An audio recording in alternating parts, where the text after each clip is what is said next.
거 없으시면 오늘 우리에게 주신 하나님의 말씀 광고 하나를 더 하겠습니다. 우리 이제 말씀을 봉독하고 나면 성찬식을 하는데요. 저는 이제 매주마다 보시다시피 이렇게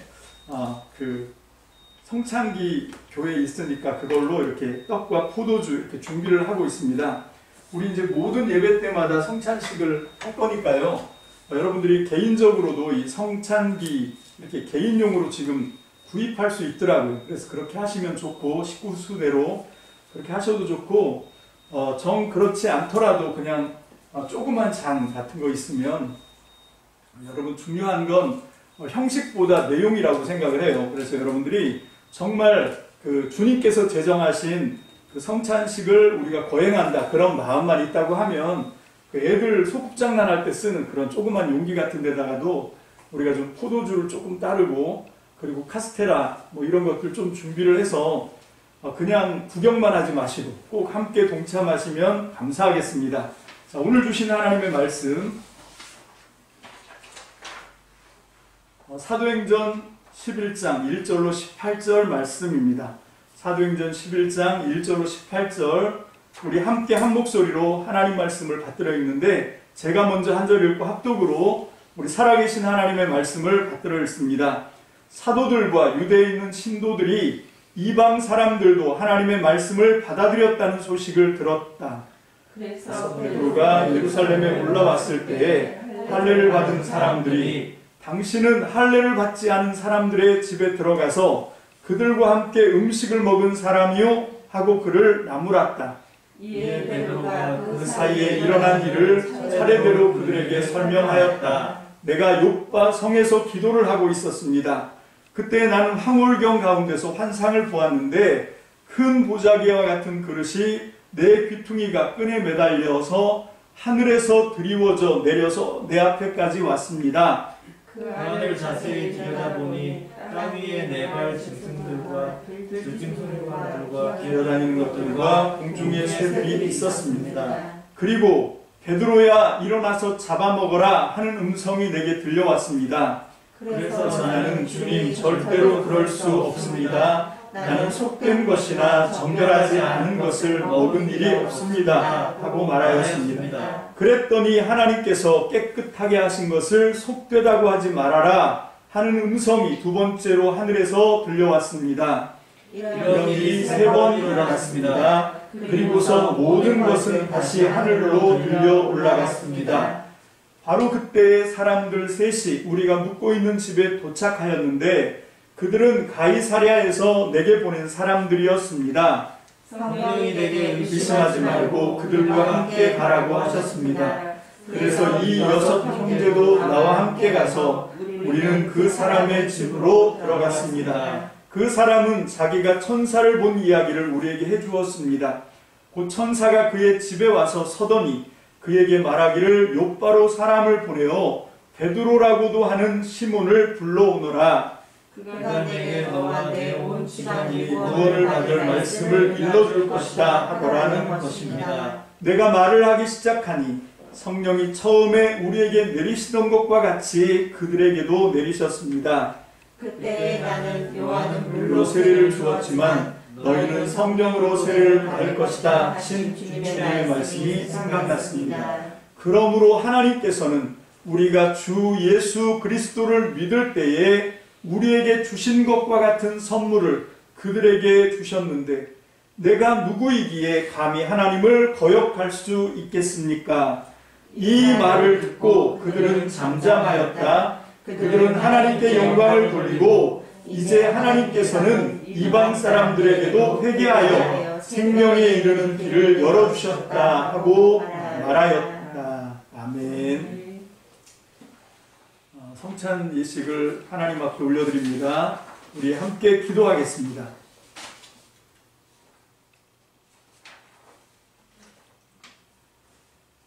기도합니다. 내가 여러분에게 전해준 것은 주님으로부터 전해받은 것입니다. 곧 주 예수께서 잡히시던 밤에 빵을 들어서 감사를 드리신 다음에 떼시고 말씀하셨습니다. 이것은 너희를 위하는 내 몸이다. 이것을 행하여 나를 기억하여라. 식후의 잔도 이와 같이 하시고서 말씀하셨습니다. 이 잔은 내 피로 세운 새 언약이다.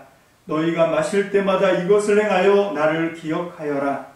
그러므로 여러분이 이 빵을 먹고 이 잔을 마실 때마다 주님의 죽으심을 그가 오실 때까지 선포한 것입니다. 할렐루야. 살아계신 주님 감사합니다. 이 성찬 예식을 통하여 우리가 하나님과 범죄하여 깨졌던 언약의 관계를 회복하신 주님을 믿습니다.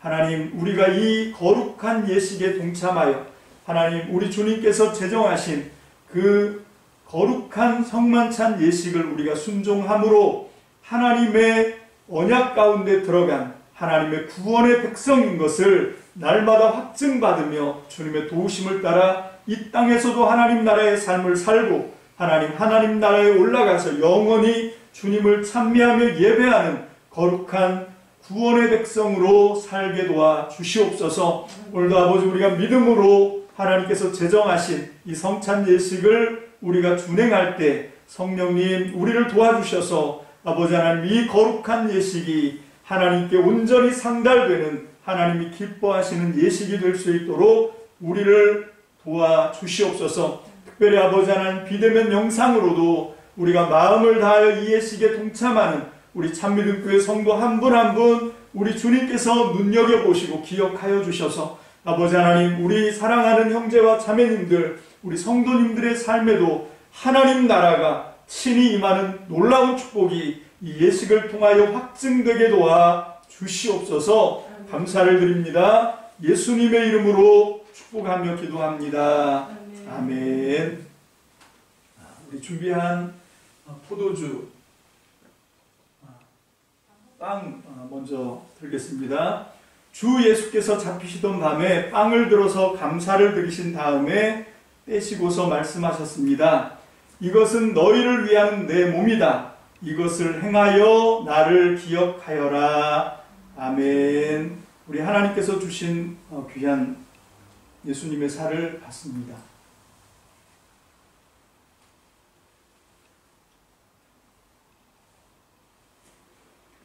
우리 주님 예수 그리스도께서 그대들을 흠없는 영생에 이르도록 하시기 위하여 찢어주신 그의 살이라. 이제 그리스도께서 우리를 위하여 돌아가셨음을 기억하고 먹읍시다. 아멘. 식후의 잔도 이와 같이 하시고서 말씀하셨습니다. 이 잔은 내 피로 세운 새 언약이다. 너희가 마실 때마다 이것을 행하여 나를 기억하여라. 아멘.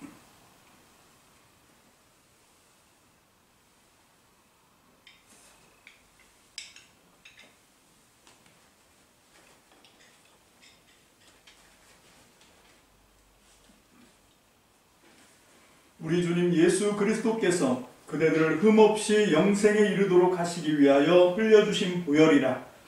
그리스도께서 우리를 위해 피 흘려주셨음을 기억하며 감사함으로 받읍시다. 아멘. 죄와 허물로 영원히 죽을 수밖에 없었던 우리를 위하여 하나님께서 우리의 모든 허물을 담당하실 어린 양 예수 그리스도를 예비해 주셨습니다. 그 예수님의 십자가의 희생을 통하여 아버지, 그 사건을 나의 사건으로 믿는 사람들에게 하나님의 자녀로 다시 회복하여 주시고 하나님의 영원한 언약 가운데 들어갈 수 있는 구원 백성이 되게 하셨음을 믿습니다. 하나님, 우리가 이 예식을 통하여 우리에게 베풀어 주신 그 하나님의 자비하심과 사랑의 풍성하심을 다시 한번 마음에 새기게 하시고, 이제 이후로의 우리의 삶이 살아계신 우리 주님 예수 그리스도의 아버지 하나님 그 뜻을 쫓아 하나님의 말씀대로 순종하는 믿음의 삶 살아가는 주의 백성들이 되게 하여 주옵소서. 감사를 드립니다. 예수님의 이름으로 축복하며 기도합니다. 아멘. 자, 이것으로 우리 성찬 예식을 마칩니다. 우리 하나님 말씀을 받기 전에 먼저 기도합니다. 할렐루야. 좋으신 하나님 감사합니다. 이제 우리 출애굽기 말씀을 마치고 이제 새롭게 시작되는 하나님의 말씀 우리가 함께 사모하며 듣기를 원합니다. 아버지, 사람의 생각과 계획에서 나오는 말씀이 되지 않게 도와주시고 오직 기록하신 바 살아계신 하나님의 말씀대로 아버지 우리가 그 주님의 음성을 사모하며 하나님의 음성을 듣고 나아가는 귀한 말씀 시간 될 수 있도록 주님 은혜를 베풀어 주시옵소서. 아멘. 모든 시종 전폭 주님께 맡겨드립니다. 예수님의 이름으로 축복하며 기도합니다. 아멘. 제가 우리 광고 시간에도 말씀드린 바처럼 지금 이 코로나 전염병 사태가 우리나라뿐만 아니라 전 세계에 좀처럼 수그러들 기미가 잘 안 보이는 것 같아요.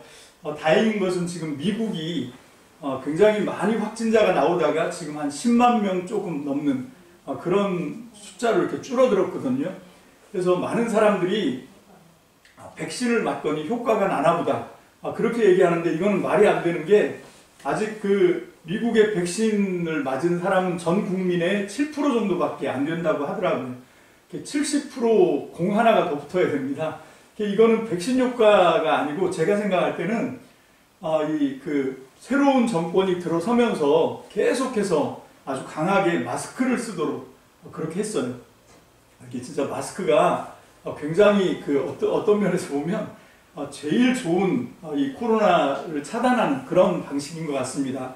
그래서 다시 한번 우리도 마스크를 좀 잘 써야 되겠다 그런 생각을 해요. 자, 그래서 이런 정말 세계적으로도 힘들고 우리나라도 이게 1년을 지금 넘어가다 보니까 많은 분들이 너무너무 힘들어하고 있습니다. 그래서 이 너무 힘든 상황들이 계속되다 보니까 이 전염병 방역을 위한 조치들에 항의하는 그런 사람들, 뭐 자영업자들이나 이런 분들도 있어요. 그분들의 불만과 원성이 높아지는 거 정말 충분히 이해할 수 있고 가슴이 아프지요. 얼마나 힘들겠습니까? 그래서 그 사람들이 하는 그런 이야기들, 방송이나 이런 뉴스에서 보면 정말 너무 살기 힘들다는 안타까운 비명처럼 막 들려요.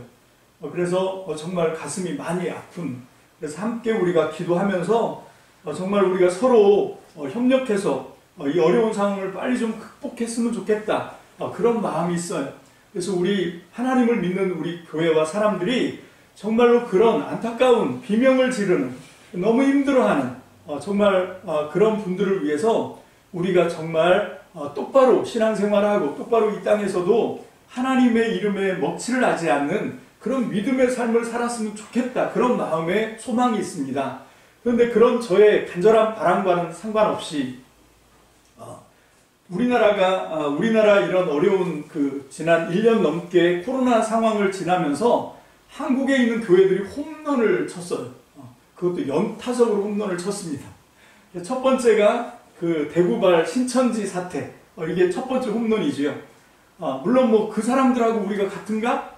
우리는 다르다고 생각하지만 믿지 않는 세상 사람들은 똑같은 교회라고 그렇게 생각을 합니다. 그래서 이건 다 교회가 한 거다. 그렇게 지금 다들 생각하고 있거든요. 그래서 1호 홈런을 뻥 하고 쳤지요. 그리고 이제 두 번째 홈런은 누가 쳤냐면 정광훈 씨와 그를 따르는 수없이 많은 전 지역에 퍼져 있는 그 교회들 중심으로 각 지역에서 버스를 대절해가지고 작년 8월 15일 집회, 불법 집회였죠. 거기에 참석을 하면서 거기 인솔하는 지도자, 책임자들이 핸드폰을 끄게 만들었어요. 동선 파악이 안 되도록. 그렇게 하면서 또 한 번, 그렇게 이제 전염 확산이 되고 난 뒤에도 방역을 믿지 못하도록. 그래서 교회들을 중심으로 설교 시간에 방역당국의 방역 보건소 가면 없는 병도 만든다. 뭐 이런 식의 그런 유언비어들을 막 교회의 발로 만들어내고 그런 참 안타까운 일들이 생겨서 그때부터 이제 그 전까지는 모든 확진자들을 동선 파악이 다 됐었는데 그때는 누가 걸렸는지도 모르고 깜깜이라 그러지. 그렇게 해서 이제 사실 지금 3차 대유행에 제가 볼 때는 그쪽에서부터 아마 시작돼서 지금 계속 연일 400명, 300명을 오르내리면서도 이게 확 잡히지 않는 그 이유 중에 하나가 아닌가 생각을 해요. 그러고 나서 이제 세 번째 홈런이 여러분 그 인터콥이라고 한 최바울 이름 하지 말라 그랬는데 어쨌건 그 선교단체 발로 뭐 불법으로 대형 모임 집회를 계속하면서 이 3차 팬데믹에 사실 불을 붙인 거지.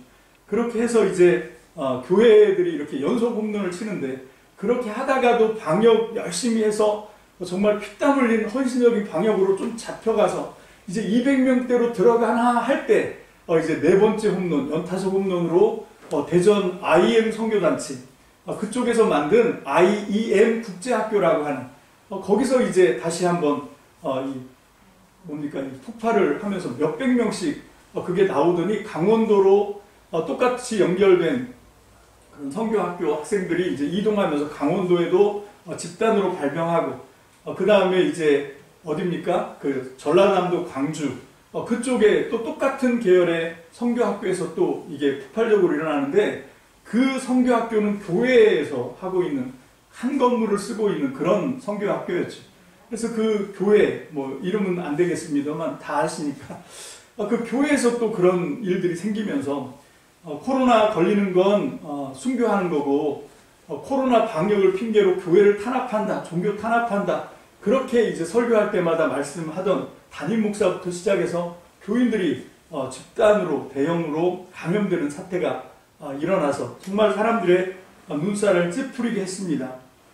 그렇게 굵직굵직한 그런 큰 교회들 그런 교회들로부터 이런 코로나 시대에 많은 사람들의 안타까운 비명을 우리가 위에서 좀 마음을 쏟고 기도하고 함께 이 위기를 돌파하고 그렇게 해도 모자를 판인데 이제 가장 최근에 또 어떤 일이 생겼냐면 이름만 대면 다 아는 우리나라의 가장 큰 교회에서 수요 예배를 드리시면서 광고 시간에 종이카드 한 장을 이렇게 들어 보이시면서 이 카드에서 3M 그 3D 파장이 나와서 이 파장으로 이제 코로나 바이러스를 박멸한다. 그래서 지니고 있으면 한 사람도 코로나에 걸린 사람이 없고 또 이걸 갖고 있으면 이미 걸렸던 사람도 코로나 바이러스를 다 죽이기 때문에 다 낫게 된다. 그러면서 이게 이제 한 장로님이 그걸 다 사가지고 모든 교인들에게 아이들 숫자대로 해서 다 나눠주겠다. 뭐 이런 그 얘기를 했다가 금요일에 다시 이제 모든 계획을 원면 이제 폐지하고 없던 걸로 하겠다. 이렇게 그러면서 이 교회들이 연속해서 이런 대형 홈런을 칩니다. 사실 주일 설교 시간에 가뜩이나 지치고 힘든 상황에서 왜 이런 교회 치부를 이야기하는가 하시면서 싫어하실 분들이 있을 겁니다. 저도 정말 이런 얘기 하기 싫지만 제가 이 말씀을 설교 서두에 꺼내는 이유가 있습니다. 지금 우리가 이 코로나19 바이러스로 전염병 팬데믹에 놓여 있는데 여러분 이게 우리 역사 속에서 보면 처음 있는 일이 아니에요. 우리가 세계 역사나 뭐 이런 걸 보면 우리나라도 마찬가지고 전염병 사태는 늘 있어 왔습니다. 그리고 그 역사의 기록에 보면 흑사병 패스트라고 하죠.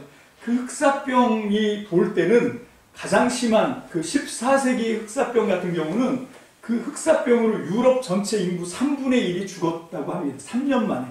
그러니까 3년이라고 하는 짧은 세월 속에 유럽 인구 3분의 1이 다 죽어나가는 피를 토하면서 이제 죽어가는 그런 아주 심각한 질병의 시대가 있었어요. 그런데 그런 그 3분의 1이 인구 3분의 1이 죽는 그 위험한 시기에 그 흑사병이 지나가고 나면 어떤 일이 생겼냐면 교회도 3분의 1이 줄어야 되지 않습니까? 근데 숫자도 교회가 더 늘고 그리고 숫자뿐만 아니라 정말 우리가 생각하는 그런 부흥이 이 유럽 속에 있는 교회들마다 있었다는 거예요. 그 이유가 뭐냐면 흑사병이 돌면 정말 한 마을의 사람들이 다 죽어나가니까 여러분 가장 자기들이 생각할 때 더 안전하다고 생각되는 곳으로 사람들이 너나 할 것 없이 이제 도망가기 바쁜 거죠. 여러분 그 중에는 의사들도 병원 문 다 닫고 사람들이 막 죽어나가는데 환자들이 지금 길거리에 널브러져 있는데 그 환자들을 돌볼 생각 안 하고 다 그냥 도망가는 거예요. 그럴 수밖에 없지요. 죽는 게 무서우니까. 그런데 그때 그렇게 피 흘리면서 고통하는 환자들을 돌본 사람들이 유일하게 교회였습니다. 그러면 교회와 성도들이 그 위험을 무릅쓰고 그 사람들을 데려다가 씻겨주고 그리고 그 사람들에게 먹여주고 그러면서 그 사람들과 함께 그 병과 싸워나가는 거죠. 여러분 이게 유일하게 그 유럽 세계에서 유일하게 교회밖에 없었습니다. 그래서 이 흑사병 같은 전염병이 지나가고 나면 유례 없이 교회가 숫자로도 부흥되고 굉장히 아주 강력하게 그렇게 발흥을 했다. 여러분 이건 제가 하는 얘기가 아닙니다. 여러분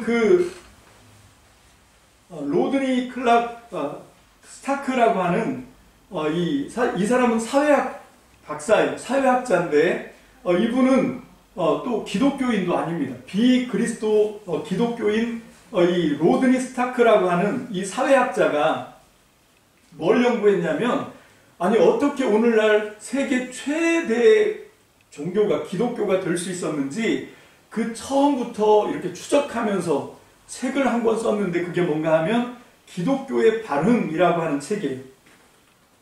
이 기독교의 발흥이라고 하는 책은 사회학적인 관점으로 어떻게 기독교가 오늘날 그 세계 최고의 그런 이 종교가 될 수 있었는가를 이렇게 추적해 나가면서 이제 쓴 책인데 그 중에서 이 전염병과 기독교라고 하는 챕터가 아예 따로 딱 있어서 그 전염병 때 기독교가 어떤 식으로 반응을 했는지에 대해서 쭉 이렇게 역사 자료들을 통해서 이렇게 발표를 하면서 이런 이유 때문에 기독교가 전염병을 통해서 오히려 더 부흥할 수 있었다라고 얘기하는 거죠.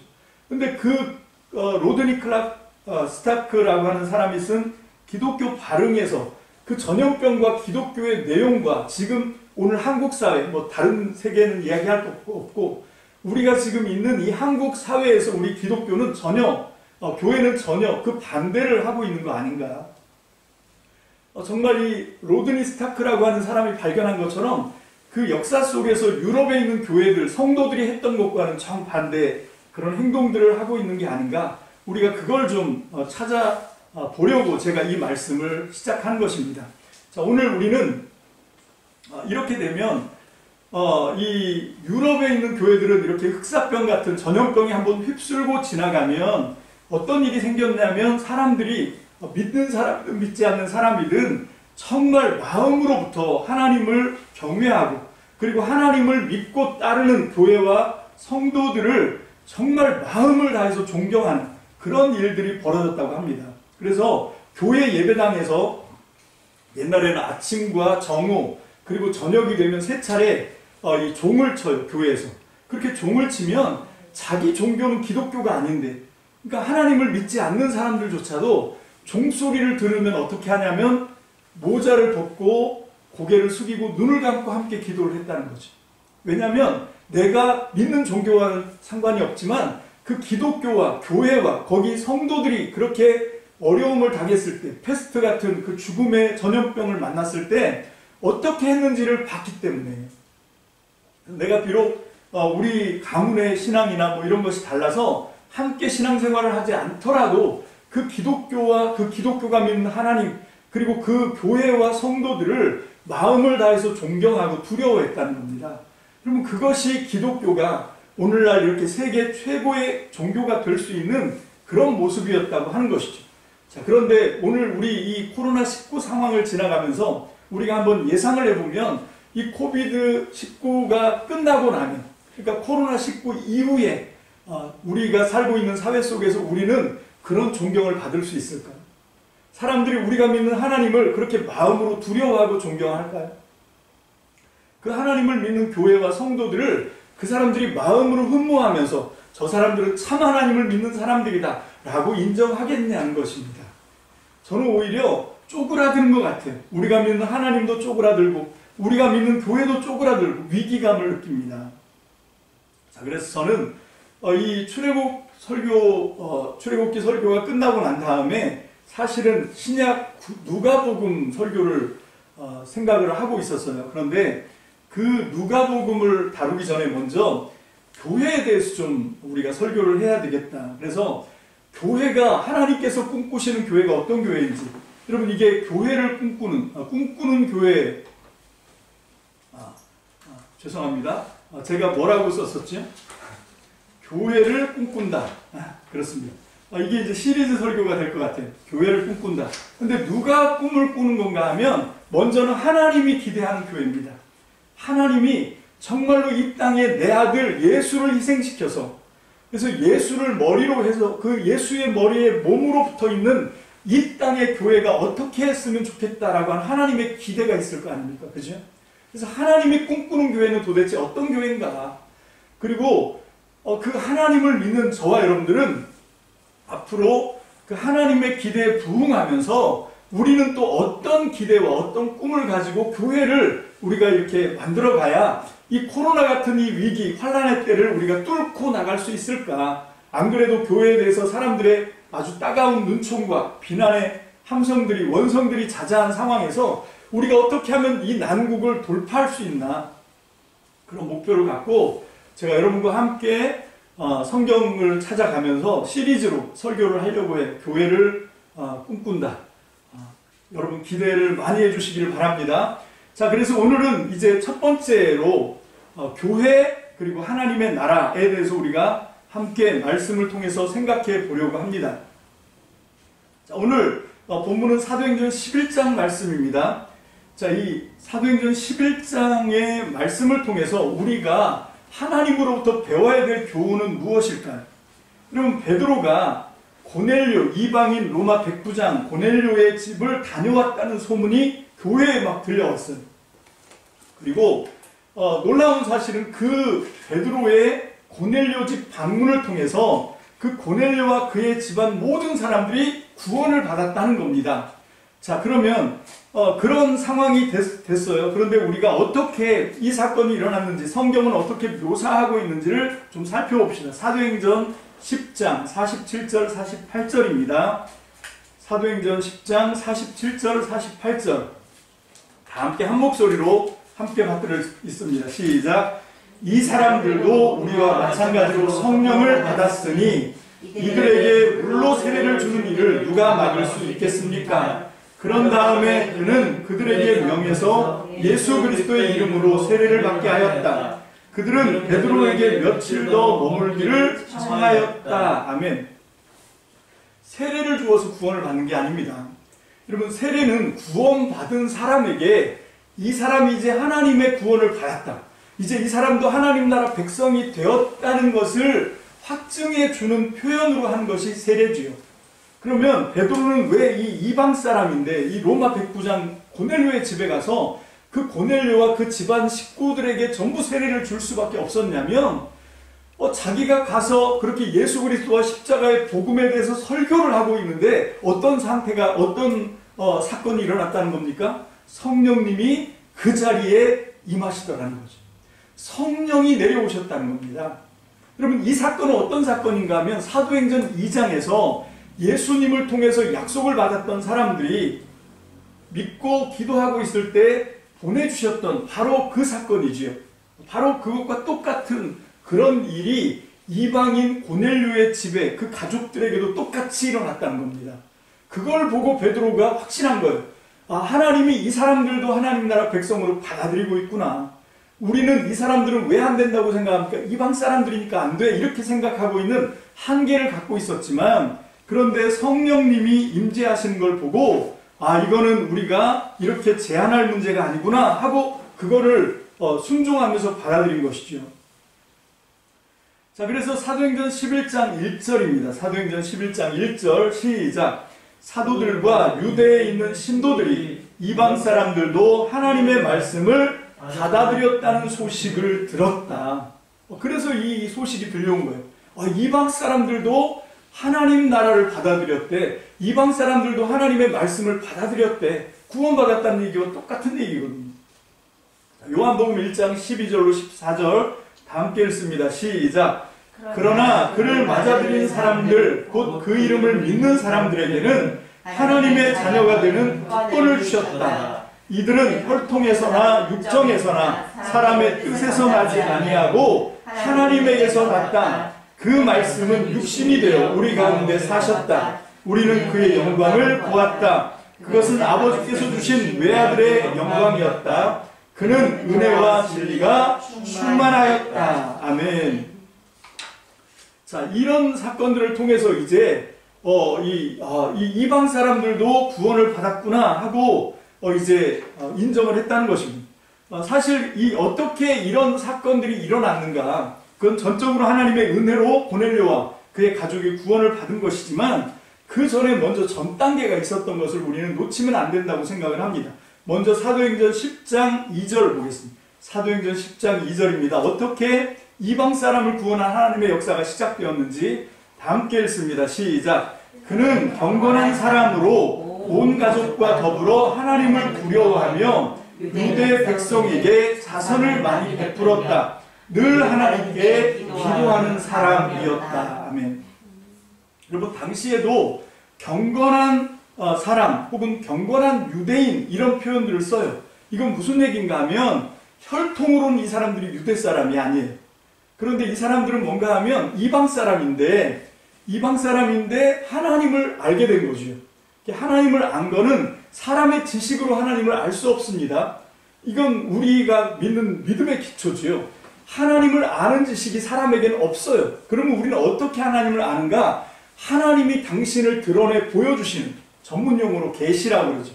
하나님이 우리에게 자신을 드러내 주시는 하나님의 계시의 은혜를 베풀어 줘야만 우리가 비로소 눈이 뜨이고 귀가 열려서 하나님에 대해서 알아먹을 수가 있게 되는 것입니다. 그럼 그게 아니고 사람은 노력해서 절대로 하나님께 도달할 수 없습니다. 그래서 하나님이 무슨 이유에서든지 고넬료에게 하나님을 알게 해주었어요. 그래서 이 고넬료가 하나님을 알아본 것입니다.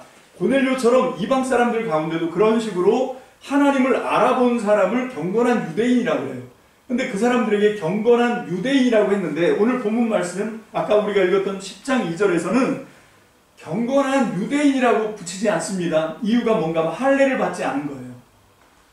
그러니까 이 이방 사람들 가운데 그렇게 하나님이 계시로 하나님을 알게 해준 하나님의 생명의 은혜의 지식, 진리의 지식을 눈뜬 사람들은 어떻게 하냐면 귀화를 하는 거예요. 이방 사람인데 이제는 이방 사람으로 살지 않고 내가 유대인이 되고 싶습니다 해서 그 표시로 뭘 하냐면 할례를 받는 거예요. 할례를 받으면 그때부터 이제 경건한 유대인이라고 하는 호칭을 붙여줍니다. 비록 혈통으로는 이방 사람이지만 그 할례라고 하는 걸 통해서 종교적으로 이제 유대인, 하나님 나라 백성으로 받아들여졌다, 그런 뜻인 거예요. 근데 왜 고넬료는 할례를 안 받았을까요? 그러면 이 사람은 이탈리아 백부장입니다. 여러분, 로마의 백부장인데 이 사람이 로마 시민의 권한을 포기하고 할례를 받음으로써 유대인이 되면 이 지위에서 떨어지는 거예요. 여러분, 충성심이 의심되는데 그런 사람들을 이 중요한 자리에 놓지 않습니다, 로마는. 그래서 이 사람은 정말 마음에서는 그러고 싶었겠지만 그럴 수가 없었던 거예요. 그래서 할례를 받고 유대 종교로 귀화하지를 못하고 있습니다. 그런 상황이어서 오늘 10장 2절에서는 이 고넬료를 경건한 유대인 대신에 경건한 사람이라고 표현하고 있는 거예요. 그래서 경건한 사람이었습니다. 그렇지만 이 사람은 정말 하나님이 어떤 분이신지를 알게 됐어요. 그리고 그 표현이 뭔가 하면 끊임없이 계속 기도하는 사람이었고, 그리고 온 가족과 더불어 하나님을 두려워하면서 그리고 유대 백성들에게 많은 자선을 베푸는 것으로 하나님을 믿는 사람으로서의 행위를 지금 하고 있는 것이죠. 그러고 있으니까 그 모습에 감동이 돼서 하나님께서 천사를 보내시고 천사를 통해서 베드로를 초청하게 하고 그 베드로를 통해서 이제 이 역사를 만들어 내게 한 것이죠. 자, 그래서 이제 이 베드로가 이 하나님이 하시는 그런 이 역사에 지금 순종하게 된 것입니다. 자, 우리 사도행전 11장 1절로 3절 다 함께 봅니다. 사도행전 11장 1절로 3절 시작. 사도들과 유대에 있는 신도들이 이방 사람들도 하나님의 말씀을 받아들였다는 소식을 들었다. 그래서 베드로가 예루살렘에 올라왔을 때에 할례를 받은 사람들이 당신은 할례를 받지 않은 사람들의 집에 들어가서 그들과 함께 음식을 먹은 사람이요 하고 그를 나무랐다. 자, 이게 하나님이 이방 사람 고넬료와 그의 가족을 구원했는데 성령님이 내려오셨는데, 그런데 초대교회인 예루살렘 교회와 온 유대에 있었던 기독교인들, 유대인들은 화가 난 일이었어요.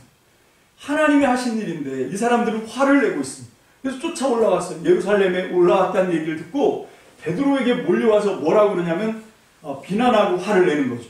당신이 할례 받은 사람으로서 할례도 받지 않은 사람의 집에 들어가서 먹고 마신 사람이요? 여러분, 요것만 보는 거예요. 뭐는 안 보는 거예요? 하나님이 그 고넬료와 그의 가족들을 구원했다는 사실은 놓치고 그리고 이게 본질인데 이 본질을 안 보고 비본질을 보는 거죠. 할례를 받은 사람이 어떻게 무할례자의 집에 가서 함께 음식을 먹을 수 있냐? 그리고 이제 화를 막 내는 거지요. 그래서 베드로는 자신에게 비난하고 화를 내는 그 초대 기독교인들에게 자세하게 이제 자신이 경험했던 이야기를 차례대로 이야기하면서 이제 오해를 푸는 그게 오늘 우리가 읽은 본문의 내용, 사도행전 11장 1절로 18절 전체 내용입니다. 그리고 이제 그 설득이 효과를 얻었다라고 하는 것을 우리는 11장 맨 마지막 절에서 확인을 해볼 수 있어요. 사도행전 11장 18절 다 함께 봅니다. 시작. 이 말을 듣고 그들은 잠잠하였다. 그들은 하나님께 영광을 돌리고 이제 하나님께서는 이방 사람들에게도 회개하여 생명에 이르는 길을 열어주셨다 하고 말하였다. 여러분, 제가 이 한 가지 빼먹고 간 게 있는데, 여러분, 베드로는 어떻게 이 사람들이 구원을 받았다는 것을 알게 되냐면, 오늘 우리가 읽었던 사도행전 본문에도 잘 나타나고 있죠. 어떤 건가 하면 그 이방 사람들에게 하나님께서 성령을 내려주셨어요. 그래서 17절 말씀입니다. 사도행전 11장 17절 본문에 있지요. 다 함께 봅니다. 시작. 그러므로 하나님께서는 우리가 주 예수 그리스도를 믿을 때에 우리에게 주신 것 같은 선물을 그들에게 주셨는데 내가 누구이기에 감히 하나님을 거역할 수 있겠습니까? 라고 얘기하는 거예요. 자, 여러분 이 말씀의 발단이 되는 건 뭔가 하면 사도행전 1장 15절이죠. 제가 오늘 그 참고 문헌에는 올리지 않은 것 같은데 사도행전 1장 5절 말씀을 읽어보면 그 예수님께서 약속하신 성령님을 보내어주면 그 성령이 내려서 역사를 하면 그게 하나님이 구원하시는 역사다라고 하는 것을 지금 말씀해 주고 있습니다. 그래서 그 예수님의 말씀이 생각났다는 거지요. 사도 베드로가. 그래서 그 이 성령이 내려오시는 걸 보고 그 예수님이 하신 말씀, 16절입니다. 16절 다시 읽습니다. 시작. 그때 나는 요한은 물로 세례를 주었지만 너희는 성령으로 세례를 받을 것이다 하는 주님의 말씀이 생각났습니다. 자, 그 얘기가 사도행전 1장 5절의 말씀이죠. 그게 이제 베드로가 고넬료의 집에서 사역을 할 때 생각이 났다는 겁니다. 그게 생각났는데 내가 누구기에 이걸 막을 수 있어? 그리고 이제 이 사건이 일어났어요. 자, 그래서 오늘 이 말씀의 내용은 이 정도로 우리가 살펴보고 오늘 이 말씀을 통해서 이제 말씀의 결론을 맺습니다. 자, 오늘 본문 말씀을 통해 오늘 우리가 살아가고 있는 이 시대에 참 교회와 참 성도가 되기를 갈망하는 저와 우리 사랑하는 참믿음교회 성도 여러분, 우리가 받을 교훈은 제가 볼 때 바로 이거라고 생각합니다. 뭔가 하면 세상과 사회를 개혁하거나 회복하거나 치유하려고 들기 전에 먼저 우리들 자신을 먼저 돌아보고 우리 안에 있는 문제들을 찾아서 그걸 고치고 개선하고 변혁시키는 것이 우선이다라고 하는 걸 지금 보여주고 있는 거예요. 여러분, 하나님께서 꿈꾸는 교회, 그리고 우리가 기대하는 하나님 나라를 드러내는 하나님의 교회가 되는 첫 번째 단추는 뭔가 하면 먼저 내 안에 있는 한계를 발견하는 겁니다. 우리는 어떤 한계를 가지고 있는가? 여기 본문 말씀에 초대교회 성도들의 한계는 뭐였냐면 유대인과 이방인을 혈통으로 가르고 있는 문제였어요. 우리는 유대인이고 저 사람은 이방인인데, 그래서 이 이방인들은 절대 하나님 나라에 들어올 수가 없고, 그리고 저 사람들은 지옥의 땔감이다. 이 고집을 끝까지 포기하고 개선하지 않았더라면 이 역사는 없는 거예요. 이제 이 뒤에 나오는 교회가 안디옥 교회인데 초대교회 제일 중요한 교회 중에 하나죠. 예루살렘 교회 그 다음에 바톤을 이어서 이제 사도 바울과 함께 그 이탈리아 로마까지 그리고 땅끝 서바나까지 하나님 나라 복음이 전파될 수 있게 했던 그 원동력이 바로 이 안디옥 교회에서 나오는 것입니다. 근데 이 교회가 어떻게 세워질 수 있었는가? 그 설명이 이제 11장 1절로 18절까지 그게 나오는 거예요. 여기서 먼저 예루살렘과 유대에 있던 기독교 성도들이 마음의 생각을 고쳐먹었다는 겁니다. 하나님이 이제 이방인도 구원하시는구나, 이 생각을 받아들인 거죠. 오늘 저는 우리가 살고 있는 이 시대의 교회가 정말로 이 시대의 이 유럽의 14세기 패스트, 흑사병이 돌고 있었을 때 하나님 나라 교회, 하나님의 교회의 위용을 떨쳤던 것처럼 우리도 이 땅에 살면서 우리의 신앙을 통해서, 우리의 믿음을 통해서 함께 동시대를 살아가는 사람들에게 하나님의 영광을 보여줄 수 있으려면, 빛을 발할 수 있으려면 먼저 우리 자신의 한계를 뛰어넘어야 된다라고 하는 것이죠. 자, 그러면 우리는 뭐를 바꿀 수 있습니까? 앞으로 이 하나님이 꿈꾸는 교회, 이 교회를 꿈꾼다, 이 시리즈 설교를 통해서 이제 하나씩 제가 설교할 건데 5가지 중심 가치. 자, 1번은 찾는 이 중심 사역이. 그러면 교회는 지금까지 아직 믿지 않은 세상, 믿지 않는 사람들, 잃어버린 영혼들에 대해서는 말만 그렇게 했지, 우리가 예배를 드리거나 함께 모여서 성경을 공부하거나 우리가 관심을 갖고 있었던 건 뭔가 하면 이미 구원을 얻고 교회 울타리 안에 들어온 사람들, 이 사람들에게만 우리가 관심이 있었어요. 그래서 그 증거가 어떤 건가 하면, 이제 세상 사람들과 이 세상 사람들이 여기 오면 저의 설교를 듣거나 우리가 교제할 때 하는 이야기를 들으면 이 다른 나라 사람들 같다는 거예요. 왜? 쓰는 말이 달라요. 자기들은 감명받았다든지 아니면 감동받았다 이런 얘기를, 우리는 그런 얘기 안 하죠. 뭐라 그럽니까? 은혜 받았다 이렇게 얘기합니다. 우리 이 말부터 좀 고쳐요. 그럼 믿지 않는 사람들이 좀 이렇게 거리감을 느끼지 않도록 그 사람들이 쓰는 언어를 좀 쓸 수 있어야 되는데, 우리는 보면 그 사람들과 이제 많이 다른 교회 용어를 쓰기 시작했습니다. 그렇게 한 것이 지금 보면 우리의 관심이 그렇게 울타리 밖에 있는 사람이 아니고 이미 믿고 교회 안에 들어온 사람들, 어떻게 하면 더 잘 이제 저 사람들과 친해질 수 있나, 그러니까 교회 안에 있는 사람들인 거죠. 그럼 여기에 모든 교회들이 온통 관심을 갖고 있어요. 근데 이제 앞으로 우리 참믿음 교회는 우리의 관심의 눈길을 이제 울타리 밖에 있는 그쪽으로 돌려야 됩니다. 여러분, 누가복음 15장 4절입니다. 이건 우리들의 생각만 아니고 우리 주님께서 가르쳐 주신 바이지요. 자, 누가복음 15장 4절 다 함께 시작. 너희 가운데서 어떤 사람이 양 100마리를 가지고 있는데 그 가운데서 한 마리를 잃으면 99마리를 들에 두고 그 잃은 양을 찾을 때까지 찾아다니지 않겠느냐. 우리 참믿음교회 표에 나와 있는 말씀이죠. 여러분, 이게 무슨 얘기입니까? 예수님조차도 교회가, 예수님이 머리인데 교회가 앞으로 시선을 둬야 될 것은 울타리 안에 있는 99마리가 아니라는 겁니다. 그 99마리는 그냥 두고 어떻게 하라고? 잃어버린 한 마리를 찾아서 찾도록 찾아다녀야 된다라고 지금 말씀하고 있는 것이죠. 자, 두 번째, 여러분, 우리가 그 하나님께서 꿈꾸는 교회, 하나님께서 기대하시는 교회, 그리고 우리가 정말 하나님의 기대를 따라 부응해서 꿈꾸면서 만들어가야 되는 두 번째 교회의 가치는 뭔가 하면 진실한 공동체입니다. 여러분, 사실 지금까지 교회에서 성도들이 하는 신앙생활을 보면 목사들도 별다를 바가 없지만 정말 공동체를 꿈꾸기보다는 그냥 개별적인 신앙이에요. 나만 잘 믿으면 돼요. 나만 잘 믿고 나만 구원받고 나만 복받고. 사람들은 전부 다 개인 취향으로 신앙생활을 해나갑니다. 그런데 성경을 보면 그렇지가 않죠. 여러분, 가장 단순한 예로 우리 수요일마다 지금 공부하고 있는 주님 가르쳐준 기도에는 그 짧은 기도문 속에 우리라고 하는 단어가 9번이나 나옵니다.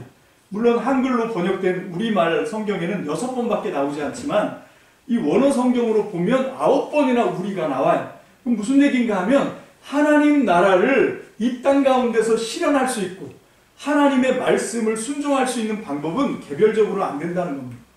진실한 공동체가 만들어져야 이 땅 가운데 하나님 나라의 삶을 살아낼 수가 있다라고 하는 것이죠.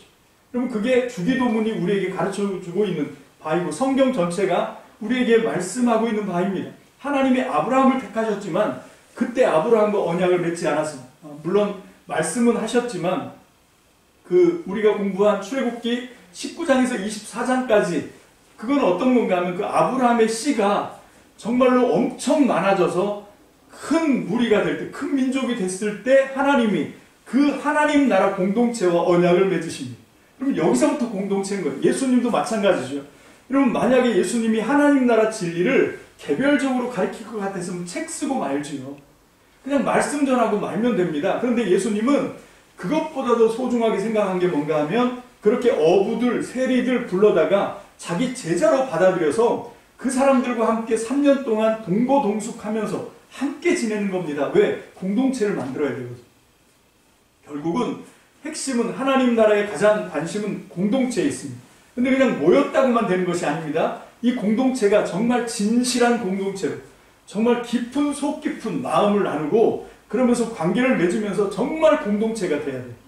그래서 이 마태복음에도 두세 사람이 내 이름으로 모인 그곳에 나도 너희와 함께 있다 말씀하십니다. 여러분 절대로 신앙생활을 혼자 하는 게 아닙니다. 여러분 함께 모여야 됩니다. 거기에 우리 주님도 함께 하십니다. 여러분 하나님의 존재 방식도 공동체 아닙니까? 성부, 성자, 성령 삼위가 일체로 여러분 이게 하나님의 존재입니다. 그래서 우리는 진실한 공동체를 꿈꿉니다. 세 번째로 여러분 우리가 이 하나님 나라의 가치 우리가 교회가 꿈꿔야 되는 교회는 어떤 교회인가 하면 균형 있는 성장을 추구하는 그런 교회입니다. 여러분 이렇게 지금 우리 교회 안에서 성도들이 이 교회 안에서 신앙생활을 하는 목적이 뭡니까? 그건 뭔가 하면 그 목적 가운데 굉장히 지배적인 것이 복을 받는 것입니다. 그 복도 현세의 복에 많이 치중되어 있는 것을 우리가 알 수 있어요. 잘 먹고 잘 사는 것을 기대하는 것. 근데 이게 나쁩니까? 여러분 이것은 그냥 나쁜 게 아니에요. 무조건 이거 비난하고 배격하고 그런 문제는 아니라고 생각합니다. 그것은 그것대로 존중받아야 된다고 생각해요. 하나님에게 복을 받고 여러분 이게 주기도문에도 나와 있잖아요. 일용할 양식을 구하는 것. 우리에게 문제가 생기면 하나님께 구하는 것. 여러분 이건 절대 나쁜 게 아닙니다. 근데 문제는 뭔가 하면 그게 우리의 신앙 목적의 가운데 들어와 있는 게 문제예요.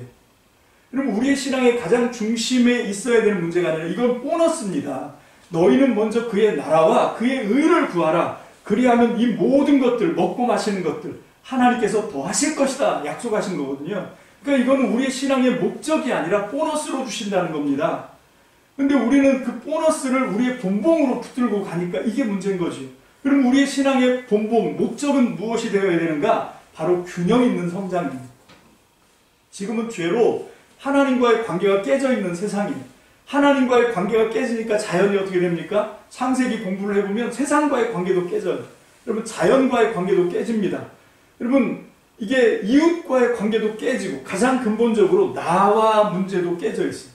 여러분 이게 지금 우리의 상황이에요. 우리가 이것들을 개선해 나가고 이것들을 발전시켜 나가는 것이 균형 있는 성장입니다. 우리의 신앙의 중심 목적이 여기여야 돼요. 하나님과의 관계를 회복하고 나와의 관계를 회복하고 그 힘으로 이웃과의 관계를 회복하고 서로 사랑하는 거죠. 그리고 그렇게 해서 우리가 하나가 공동체가 되면 그걸 통해서 깨진 세상을 고쳐나가는 겁니다. 여러분 자연까지도 회복시키고 구원해내는 것입니다. 여러분 이것이 균형 있는 성장이고 하나님은 이걸 위해서 우리에게 하나님의 말씀을 주시고 언약을 회복시켜 주신 줄로 믿습니다. 아멘. 그래서 우리의 신앙의 목표를 균형 있는 성장으로 추구해야 돼요. 여러분 그렇게 할 때 우리는 공동체가 될 수밖에 없습니다. 여러분 그냥 복 받는 것, 잘 먹고 잘 사는 걸 추구하면 이건 개별적으로 해야 되는 문제인 거죠. 근데 우리가 공동체로 모여서 뭘 하는 건가 하면 바로 이렇게 깨진 관계들을 회복해서 균형 있는 성장과 발전을 시켜나가는 거에 우리가 서로 뜻과 마음을 모아야 될 줄로 믿습니다. 아멘. 네 번째 교회의 가치는 뭔가 하면 안팎의 변혁입니다. 여러분 또 한 가지 신앙의 또 다른 중요한 목적으로 지금까지 해왔던 우리 기성의 교회들이 지금까지 일반 교회들이 추구해왔던 게 뭔가 하면 구원 그러면 죽어서 가는 천국만 생각하는 거예요. 여러분 그냥 우리가 예수 믿는 목적이 뭔가 하면 이 땅에서는 복을 받아 잘 먹고 잘 살고 그 다음에 죽으면 예수 믿는 믿음으로 천국 가는 것. 자, 이것이 우리의 신앙의 중요한 목적이었습니다. 자, 물론 아까도 말씀드린 것처럼 그걸 나쁘다고 할 수 없어요. 그것도 우리의 신앙의 굉장히 중요한 목적입니다. 자, 그런데 우리는 더 큰 구원을 생각해내야 됩니다. 그럼 그게 뭔가 하면 안팎의 변혁입니다. 진짜 구원의 본질은 뭔가 하면 내가 변화가 돼야 돼요. 거듭나고 새로워져야 됩니다. 여러분 어떤 설교하시는 부흥 설교가 중에 그런 설교하는 것을 제가 들어봤어요. 내가 새롭게 거듭나고 변화되지 않으면 예수로 내가 새롭게 거듭나고 변화되지 않으면 하나님이 나를 천국에 갖다 놔도 내가 못 견딘다는 거예요. 내 발로 지옥으로 들어가야 된다는 겁니다. 왜? 거기는 변화된 사람만 들어갈 수 있는 데거든요. 너무 거룩해서 하나님이 통치하시는 곳이라 우리가 지금 이 모습 이대로 죄된 모습을 가지고 올라가면 하나님이 우리를 등더미로 지옥으로 떨어뜨리지 않아도 내 발로 내려올 수밖에 없다는 거예요. 왜? 못 견디니까. 여러분, 진정한 구원은 뭔가 하면 내가 변화되는 것입니다. 안과 밖이 변화되는 거예요.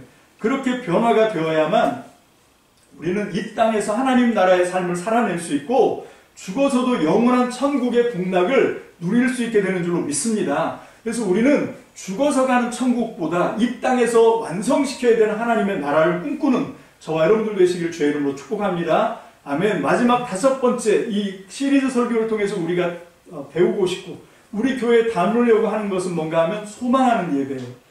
여러분, 우리의 예배가 그런 앞에 있는 그런 신앙의 목적을 가지니까 우리의 예배가 현세 축복, 그런 것을 복이라고 생각하고 은혜 받았다고 생각하고, 그래서 교회에 오면 간증들을 하는데 이렇게 보면 사실 우리나라에 굉장히 유명한 기도회가 있죠. 10월 달에 하는 땡땡땡 기도회 다 떠올리시잖아요. 근데 왜 제가 그걸 우리 교회 차원에서 거기에 동역하거나 뭐 이걸 받아서 이렇게 보고 하는 것을 제가 왜 꺼려 하냐면, 보면 거기서 간증하시는 분들이 다 그런 건 아닙니다. 굉장히 저도 은혜 받는 간증을 하시는 분들이 분명히 있습니다. 근데 여전히 그렇게 기존 일반 교회들이 추구하는 현세 축복, 죽어서 가는 천국, 그런 변화되지 않은 신앙의 가치를 가지고 그걸로 간증하시는 분들이 많아요. 나 예수 믿고 성공했다는 거죠. 여러분, 기성의 교회들에게 이 젊은 사람들이 환멸을 느끼는 이유가 그겁니다. 가면 뭐라 그러냐면, 우리 아들 이 미국의 유명한 뭐라 그러죠? 아이비 리그라 그러나? 거기에 유학 갔다. 그러면 그게 간증거리가 되는 거예요. 수없이 많은 고등학생들이 대학 입시에 낙방해서 재수하고 있는 상황인데 교회들이 그런 거는 아랑곳하지 않고 그렇게 잘된 사람들, 뭔가 성공한 사람들이 축복받은 것이다 라고 얘기하니까 교회는 그런 데가 아니거든요. 세상에서는 그런 식으로 서열을 세우지만 교회는 거기에서 밀린 사람들을 위로해 주는 게 교회거든요. 그 사람들의 눈물을 씻어주고 그 사람들의 마음을 쓸어 안아주고 이렇게 해야 되는데, 교회들이 어느 순간 세상의 관점인 성공과 그 1등이 되는 것, 여러분 이런 거에 교회도 똑같이 휘몰려 가는 거죠. 그래서 제가 이 다니엘 기도회를 좀 거리를 두고 있는 거예요. 듣다가 정말 그런 제대로 된 성경적인 가치로 이렇게 간증하시는 분들은 좀 있더라고요. 그러면 제가 이제 소개를 해서 같이 한번 듣고 은혜를 받고, 그렇게 좀 거리를 둬야 되겠다고 생각했던 이유 중에 하나입니다. 자, 우리가 소망하는 예배, 그건 뭔가 하면, 여러분 이게 하나님 나라가 이 땅에서 현실로 임하는 거예요. 그래서 우리는 지금 하나님 나라 백성으로 이 땅에서 살아가고 있어요. 우리가 예배를 드리는 목적이 이겁니다. 믿음으로 하나님의 구원과 하나님 나라를 앞당겨서 이 땅에서 살아내는, 그것이 우리가 믿는 성경의 진리예요. 믿음은 뭔가 이미 완성된 하나님 나라의 구원을 이 땅에 끌어서 사는 거죠. 근데 신학 교리가 있어요. 그게 뭔가 하면 already but yet 이라고 하는 거죠. 이미 완성되었지만 아직 아닌 거예요. 여러분 서로 이렇게 부딪혀가는 그런 것이지만 이게 신앙입니다. 우리가 지금 살고 있는 이 세상은 뭔가 하면 예수 그리스도와 십자가를 통해서 하나님의 나라는 이미 완성되었습니다. 근데 지금 우리가 살고 있는 세상은 아직 구원이 완전하게 이루어지지 않은 것 같은 깨진 세상 속에 살고 있습니다. 그래서 우리는 이 땅을 살면서 이미 이루어진 하나님의 나라, 그러나 아직 완성되지 않은 그 속에서 이미 믿음으로 하나님의 완성된 구원을 이 땅에서 펼치면서 살아가는, 이것이 우리 성도들의 목적인 거죠. 교회가 이 땅에 존재하는 목적이 바로 이겁니다. 그래서 우리는 그 소망하는 예배를 통해서 이 땅 가운데 점차적으로 하나님의 나라를 확장시켜 나가고, 그러면서도 여전히 계속해서 마라나타, 아멘, 주 예수여 오시옵소서, 이걸 외치고 지금 이 땅을 살아가는 거예요. 이게 소망하는 예배입니다. 자, 이것은 지난주에까지 우리가 배웠던 출애굽의 완성과 다르지 않아요. 여러분, 그 이집트를 탈출한 것이 출애굽의 완성이 아닙니다. 여러분, 거기를 탈출한 것은 수단이었습니다.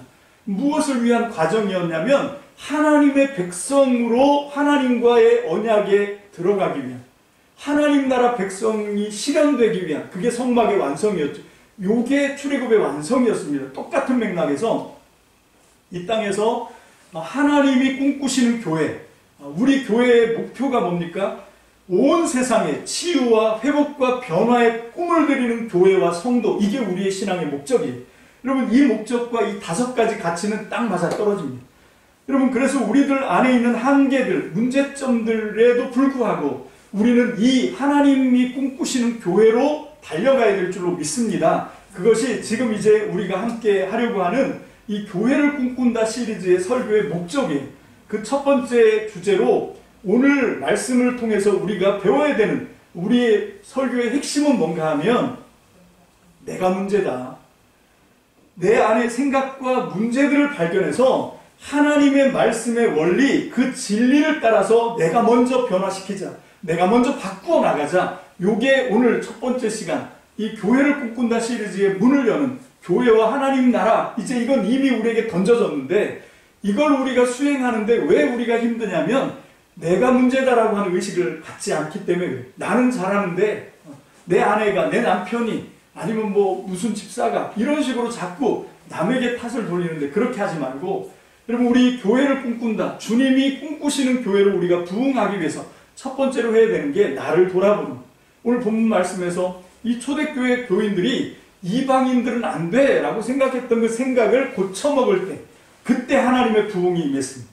그러면 우리도 이 말씀을 붙들고 기도를 합시다. 도대체 내 안에 뭐가 한계가 있는지, 어떤 좁은 생각, 어떤 편견 때문에, 어떤 오해와 어떤 잘못된 그런 선입견에 붙들려 있어서 하나님께서 하나님의 역사를 늦추고 있는지, 왜 교회가 세상에서 그렇게 냄새를 피우면서 정말 손가락질거리가 되고 있는지, 그건 전부 밖에 있는 문제가 아니에요. 우리 안에 아직도 변화시키지 못한 그런 정말 고질적인 문제가 있는 것입니다. 여러분, 이것들을 찾아내자는, 남 탓할 거 없습니다. 다른 교회 얘기할 것도 없어요. 먼저 우리도 똑같은 교회니까 우리부터 합시다.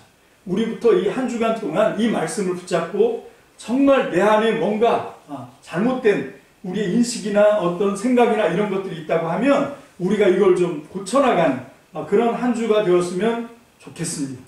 여러분, 그렇게 해서 정말 하나님께서 꿈꾸시는 교회, 그 교회가 말로만이 아니라 정말 우리의 삶과 헌신과 우리의 믿음의 행동을 통하여 하나님이 꿈꾸시는 거룩한 교회가 이 땅 가운데 실현되시기를 주님의 이름으로 축복합니다. 그런 여러분들, 하나님 나라의 복이 되시는, 하나님 나라의 교회가 되시는, 성도가 되시는 여러분들이 되시기를 주님의 이름으로 축복합니다. 기도합시다. 할렐루야. 참 좋으신 하나님, 은혜와 사랑을 감사합니다. 오늘 우리가 이제 하나님의 말씀을 통해서 주님의 엄한 음성을 듣습니다. 하나님, 이 시대 가운데 교회들의 추태를 보면서 하나님께서 우리에게 진노하시는 하나님의 심판을 우리가 두렵고 떨림으로 볼 수 있는 믿음의 안목 열게 하여 주옵소서.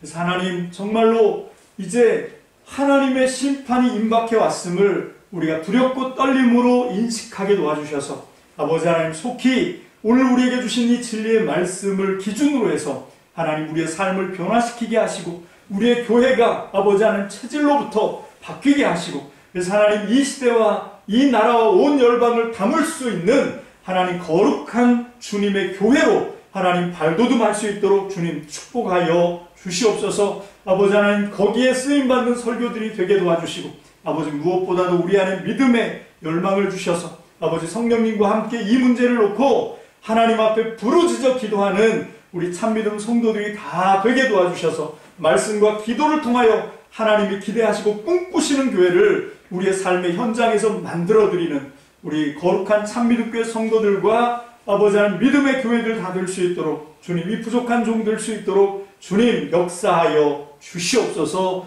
축복합니다. 감사드리옵고 예수님의 이름으로 감사하며 기도합니다. 아멘.